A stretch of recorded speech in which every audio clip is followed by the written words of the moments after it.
So you have topic is perpendicular lines. Any two straight line is said to be perpendicular if is perpendicular to one another if it turn at 90 degree. जैसे आपके पास दो perpendicular lines हैं, एक हो गया आपका AB और दूसरा हो गया आपका CD. ठीक, अब ये दोनों पैरेलल लाइंस परपेंडिकुलर तभी होंगी जब एक लाइन दूसरे पर 90 डिग्री पर टर्न कर जाए. That is perpendicular lines. ठीक है ना? Okay. You have next topic is radius of circle. What is radius of circle? जैसे कोई सर्कल है, इसकी रेडियस आप क्या बताएंगे? यू हैव सेंटर, और इस सेंटर से अगर आप सर्कल के किसी पॉइंट को ज्वाइन करते हैं तो ये आपका क्या होगा? Radius of circle. तो डिफिनेशन कैसे कहेंगे? Align segment joining with boundary point of circle to the center of circle is known as radius of circle. Okay, that is definition of radius of circle. You have next topic is square. What is square? Square is a quadrilateral. Square क्या होता है? Quadrilateral होता है. Square is quadrilateral. Square is quadrilateral of four equal sides and equal interior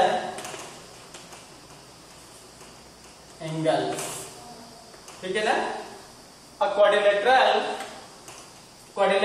of four equal sides and equal interior angle is known as square.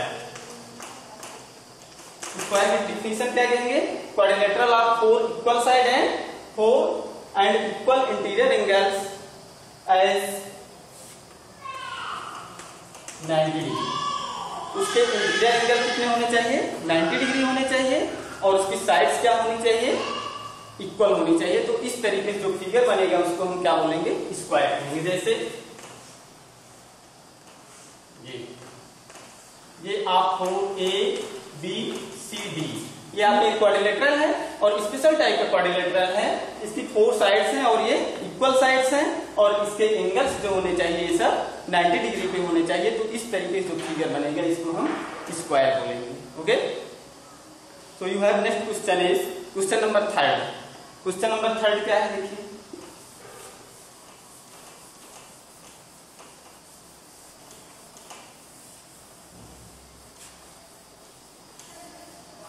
Question number 3 है. Question को read कीजिए हमारे साथ. Consider two postulates given below. Given any two distinct points A and B. दो distinct points आपको दिए गए हैं A और B. There exist a point C which lies between A and B. अगर आपको दो डिस्टिंक्ट पॉइंट दे दिए गए, मान लीजिए A और B, तो आप इनको ज्वाइंट करेंगे तो इसके बीच में कितने पॉइंट्स आपको दिख रहे हैं? Infinitely many points. तो आप यहाँ पे कोई भी एक पॉइंट लेंगे तो इन दोनों के बीच में ही लाई करेगा.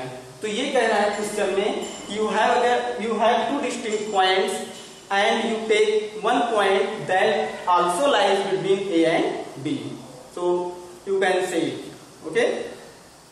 नेक्स्ट पार्ट है आपका 3rd. Second, there exist at least 3 points that are not on the same line. तो इसका एक्सप्लेनेशन कैसे देंगे आप? मान लीजिए आपने ले लिया इस तरीके से AB एक दो डिस्टिंक्ट पॉइंट्स हैं, और यहाँ पे आप 3 पॉइंट लीजिए. 3 पॉइंट कंसीडर कीजिए. कैसे? There exist at least 3 points.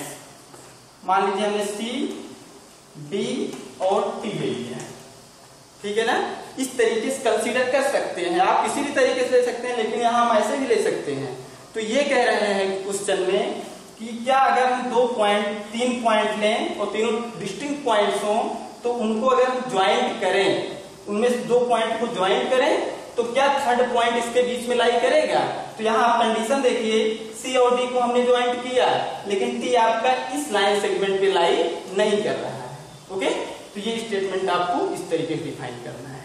Okay. You have next question. Question number 4. Question number 4 क्या है आपका?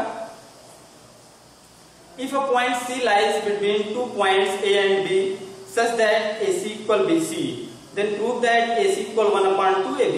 Explain by drawing the graph. इसका ग्राफ आप ड्रा कीजिए। कैसे ग्राफ ड्रा करेंगे?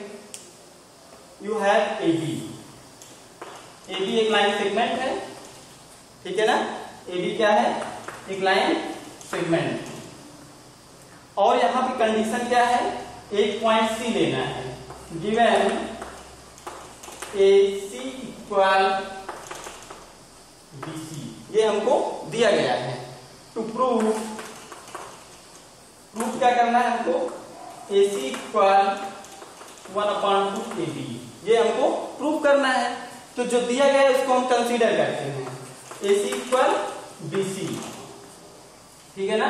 Adding on both side AC को बोथ साइड में ऐड कर दीजिए। AC plus AC equal BC plus AC, ठीक है ना? ओके, AC प्लस AC कितना होगा बेटा? 2AC। और BC प्लस AC क्या हो जाएगा? ये आपका BC है, ठीक, और ये AC है। अगर इन दोनों को ज्वाइन करेंगे तो हमको AB मिल जाएगा। AB, okay. This implies that AC equal 1/2 AB, ठीक है ना? यही हमको प्रूव करना है, ये, ओके। और इसका ग्राफ आप यहां देख सकते हैं, ये, ठीक। You have next question is question number 5।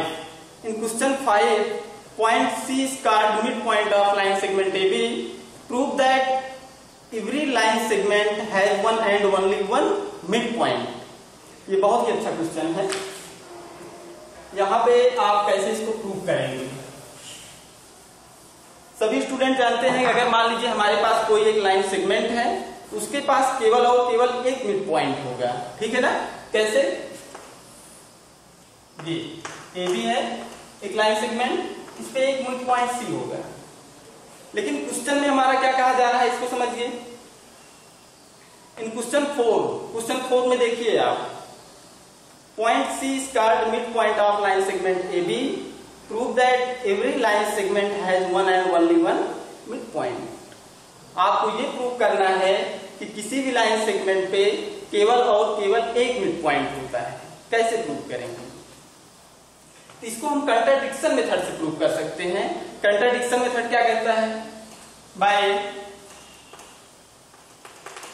Consider C and D with any two distinct midpoint of AB। क्या करना है? Consider C and D be any two midpoint of AB। AB का कोई दो मिड पॉइंट C और D है। This implies that, ये क्या इंप्लाई करेगा? आप फर्स्ट में क्या प्रूव किए थे? AC इक्वल 1/2 AB, इसको आपने प्रूव किया था। तो अगर दो मिड पॉइंट होगा तो AC इक्वल क्या होगा? 1/2 AB and AD equal 1/2 AB, ठीक है ना? ये दोनों होंगे। क्यों? क्योंकि हमारा C भी मिड पॉइंट है और D भी मिड पॉइंट है। That is AC equal 1/2 AB and AD equal 1/2 AB। तो ये क्या इंप्लाई करेगा? बोलिए। AC equal AD, AC equal AD। देखिए आपका राइट साइड इक्वल है तो AC इक्वल AD, और AC इक्वल AD तभी होगा जब C और D दोनों क्या कर जाएं? कोइंसाइड कर जाएं। कोइंसाइड मींस दोनों सेम पॉइंट्स होंगे। Okay, this is possible only if C and D coincide with each other, ठीक है ना? जब C और D दोनों coincide कर जाएं, that is C and D are same point। Okay, C और D दोनों पॉइंट सेम होंगे। तो जो शुरू में हमने एजम्पशन लिया था C और D डिस्टिंक्ट पॉइंट हैं, और यहाँ पे क्या प्रूव कर दिया? C और D सेम पॉइंट हैं. So first junction is contradict. So that is C and D both are same point. So you can say in other words, any line segment contain only one midpoint. Okay. Next question. Question number 6.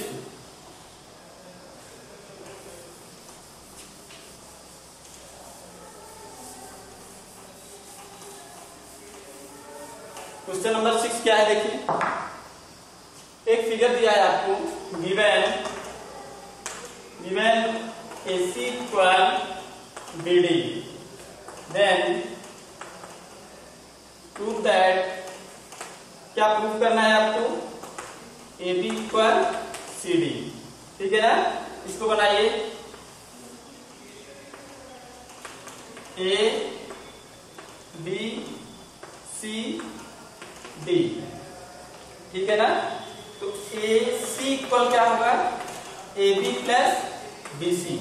ठीक है ना. आप AC देख रहे हैं, AC को हम क्या लिख सकते हैं, AB प्लस BC, और DB को क्या लिखेंगे, BC प्लस CD. ठीक है ना. BC plus DB. और हमको यहाँ दिया क्या है, देखिए इक्वेशन फर्स्ट में क्या दिया है. अब ये दोनों हमारे इक्वल हो रहे हैं. इक्वल होंगे तो इनको हम क्या लिख सकते हैं, AB plus BC equal BC plus CD. अब BC दोनों सेम वैल्यू में कैंसिल हो जाएगी. तो AB इक्वल क्या होगा, CD. प्रूफ क्या करना था, AB इक्वल CD. ओके. इस तरीके से आप समझिए. You have next question is, find the axiom 5 is the list of Euclid axiom consider a universal truth. जो axiom 5 दिया है, क्या ये यूनिवर्सल ट्रूथ होगा. Okay. Note that question is not about the fifth postulates का question नहीं.